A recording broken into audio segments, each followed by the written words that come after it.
すごい綺麗。もう形がザ・コアラマンネングサでしょ。ふさふさともう伸びていますけれども、バッテリーでもつなげてんのかいっていうぐらいもう輝いてますね。もう最高級品ですよね。乾いてるんですけれどもフレッシュ、ドライなんですけれども傷んでないっていう、綺麗を通り越して美味しそうすらあるんですよね。もうこのまま食べたい、自分で育てておいてなんですが、本当に日本一のコアラマンネングサじゃないかなと自分でも今思っています。皆さんこんにちは、西横犬の掛見沢です。今日はコアラマンネングサの状態がとても良いので皆さんにご紹介したいなと思って動画を回しております。では早速コアラマンネングサの出来を皆さんに見ていただきたいと思いますので、どうぞよろしくお願いします。それではですね、こちらコアラマンネングサを育てているトレイになりますけれども、ちょっといくつか開けて、ご覧いただきたいと思います。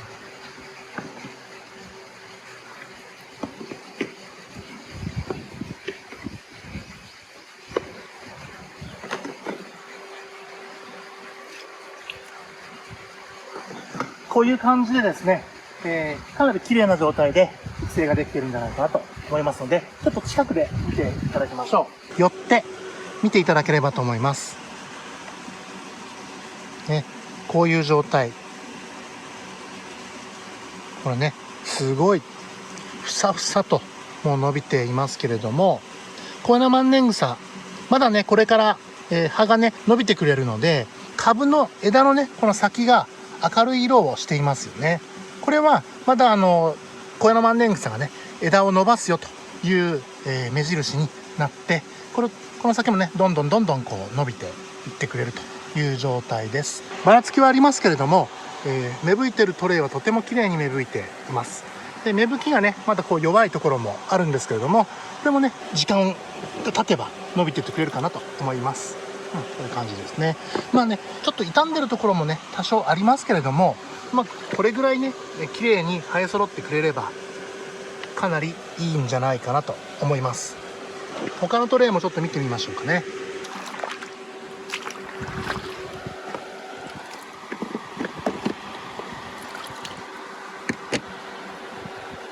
こちらのトレイもちょっと見ていきましょう。このトレイはね、まだ、巻いて、新しい状態なので芽吹きがまだちっちゃいんですけれども、ね、とても綺麗に芽吹いてくれていっています。はい、1本今ね抜いてみましたけれども、とっても綺麗。毛先、枝先なんかもねこう白くなってますけども、こう光ってるような状態に見えます。ここのね、若い株なんかもよいしょ、とっても綺麗。ちょっと1本取ってみましょうかね。よいしょ。あ、すいません、ちょっと途中で切れちゃいました。もったいないんですけどすみません。うわー、もうこれもめちゃくちゃ綺麗ね。もう本当にバッテリーでもつなげてんのかいっていうぐらいもう輝いてますね。光ってるんじゃないかっていうぐらい輝いてます。さらにねこう寄ってもらえると、これ見てください、とっても綺麗。見てください、もう光り輝いてますよね。すごい綺麗です。このねしっとりとしているんですけれども、濡れすぎてない状態、なんというかこう乾いてるんですけれどもフレッシュ、ドライなんですけれども傷んでないっていう、この状態をね作るのがとても大変でしたけれども、今年はそれがうまくできているというふうに思いますので、ちょっとこれをね実際に何本か収穫をしていきます。コアラマンネングサの収穫はこのようにねこの根元からチッと抜いていくようなイメージです。一次系二次系といってですね、コアラマンネングサはこの下に地下系という横にね伸びる茎があって、そこからこう上に直立して生えていくというような一次系二次系というですね茎を持っていますけれども、この株が直立している状態、これは二次系と呼ばれる茎が発達してこのように株になっているという状態ですね。はい、でその二次系からこうプチッと抜くようなイメージ。そうすると下にねこういう風にまた新たな一次系が横に張ったりとしてますけれども、この状態で、プチプチと抜きながらですね、綺麗な株を収穫していきます。はい、こういう感じですね。もうどの株も本当に光り輝いています。はい、こんな感じでですね、結構、10何本、20本ぐらいかな、収穫してみました。こんな感じでですね、高野の万年草は今のこの時期6月末ぐらいなんですけれども、ちょうど春の芽が、出てきて、新しい株が出てきて、春の芽がですね、この梅雨の終わりぐらいになるとこれぐらい立派に成長してくれると。でさらにここから夏にかけて、暑さとともにですね、まだ枝をどんどん伸ばしてまだ成長してくれますが、この、新株の状態のこの、明るいこう輝いてるような発色の色ですね、この明るい、彩度の高い発色はこの今のこの時期だけというか、この時期ならではなんですね。若株の状態だと芽というのはですね、すごく明るい色を、明るい緑の発色をしてくれます。でここからですね、夏超えてくると、株もどんどん成長してですね、緑がどんどん濃くなっていきます。この若い株のこの独特のこの輝くような明るい発色はですね、この時期ならではなんですね。なのでぜひ今の時期の高野の万年草、もう若株の状態の高野の万年草、新株の状態ですねをぜひ楽しんでいただきたいなと思います。はい、こんな感じで収穫しました。本当にね、今の時期ならではのこのすごい発色のいい色、もう最高級品ですよね。で、高野の万年草はですね、テラリウムで育てるのが結構難しいというね、いうふうなお声をいただきますが、そんなことはないんですね。容器が大事です。育てる容器が合ってるかどうかですね。あまりね、容器がちっちゃい容器で高野の万年草育てちゃうと、なかなかね、容器内が安定しにくい、環境が安定しにくいんで、結構悪くなったりするんですけれども、ある程度ね、容量の大きい容器を使っていただくと簡単に上手にね育てることができます。でうちの容器でいうとポップジャーですね。ポップジャーがまずおすすめなんですが、あとはバイオロワークのバブルカップシリーズというね、適度なサイズの容器がありますけれども、バブルカップシリーズだと通気口の穴もあったりとかして、適度な通気もありますし、保湿もしっかりされるということで、バブルカップめちゃくちゃおすすめです。今まで、なかなか難しかったという方もバブルカップでこの高野の万年草を育てていただくと、とてもね綺麗な状態で育てることができますし、長く楽しむことができます。また来年ですね、また栽培している株と同じように芽がね必ず新芽が出てくれるので、その世代の移り変わりとまた次の芽がね綺麗に芽吹いてくれる、そういった、楽しみ方ができますので、ぜひ楽しんでみてください。あとはね、高野の万年草を楽しむキットとして高野の万年草の岩というですね、ボール型の容器のキットもあります。あちらもとてもおすすめです。もうほんとね、綺麗な苔ってなんかこうやって見てもね、なんか美味しそうに見えるんですよね。もう綺麗なんですけれども、綺麗を通り越して美味しそうすらあるんですよね。もうこのまま食べたくなるようなかぶりつきたくなるような、そんな見てるだけでね、そういう風に思える、こんな綺麗な高野の万年草でございます。はい。でここまで綺麗に育てることができるようになるまでにやっぱり丸3年かかりました。今年4年目なんですけれども、それまでいろいろ試行錯誤してですね、いろんな課題がありました。ここまで最初はうまくね綺麗な株成長させるの無理でしたし、巻いてもねあんまり綺麗な芽が出なかったりしました。で芽が出てもその芽がねちっちゃいままで大きくならなかったりとかで、葉がね出かけた頃にそこから成長が止まってしまって、ボンボンタイプって言って、こうなんかまん丸でねそのまま成長が止まってしまう状態だったりとか、もう高野の万年草のいわゆるこういう本当にこうねお辞儀したような感じの形には全然ならなかったんですけれども、それがね今年丸3年経過して4年目なんですが、でなんとかね思った通りの綺麗な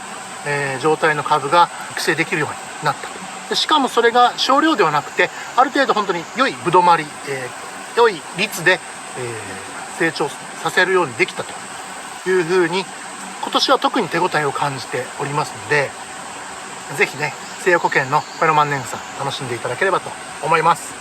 ね、こういう本当に綺麗な、うわすごい綺麗、もう形がもう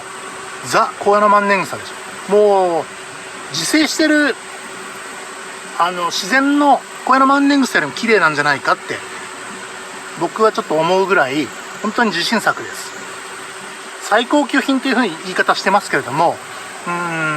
栽培している方他にいらっしゃるのかちょっとわからないですが、私はですね日本一の高野万年草じゃないかなと自分で自画自賛ですが、いやこちら心の底から本当にそう感じる、率直な感想です。自分で育てておいてなんですが、本当に日本一の高野万年草じゃないかなと自分でも今思っています。先ほどですね、なかなか今年はうまくいっているというお話もしましたが、もちろん失敗もあります。その年その年でね、新たな課題っていうのが必ず出てくるんですけれども、今年はですね、この新たな問題としてこういう謎のこのなんだろうな、こうトレー全体がもう、ボッソボソにこう朽ちていくというか、カスカスになっていく状態のトレーが5つほど出ました。でその他のトレーはですね、こういう症状になることなく、綺麗に育っていたんですけれども、このトレーだけですね、なんかこう変な虫に疲れたのか、ここにも今変な虫ついてますけれども、ちょっとわかんないですが、こうね、よく見てるとこの株のところにもこう糞のようなものが飛んでたりとか、虫の糞です。こういうトレーにもびっちりこうついてますよね。で、本来もうちょっとねこう株が多かったはずなんですが、もう株もボッソボソにやられて食べられちゃってるような状態ですよね。が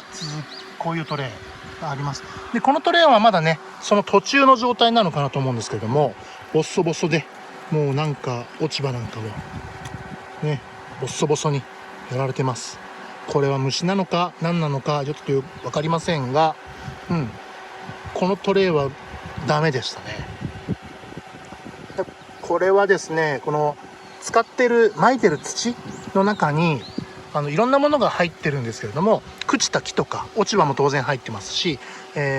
腐葉土とかいろんなものを混ぜてる土なんですが、その中のなんか落ち葉のバランスが特にここだけ偏ってたのかちょっと分かんないですけれども、で落ち葉が多すぎたことによってなんかこういうトラブルになったのかなと今のところ見てます。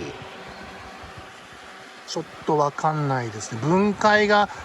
進みすぎてこうなったのか、でその中で変な虫がついちゃったのかちょっと分かんないですけれども、こんな状態です。このトレイもね、まあ今後どうするかちょっと分からないです。ちょっととりあえずは置いとこうかなと退避させておりますが、こういうこともあります。ということで、西横県の高野万年草いかがでしたでしょうか。西横県のね高野万年草は苔栽培をし始めてですね、最初に取り組んだ苔の一つであって、今のところですねなかなか苔の栽培としてかなり難しかったんですけれども、安定して栽培するような状態ができております。ぜひですね高野万年草西横県オンラインストアの方からですねご購入いただければと思います。はい、こんな感じですね。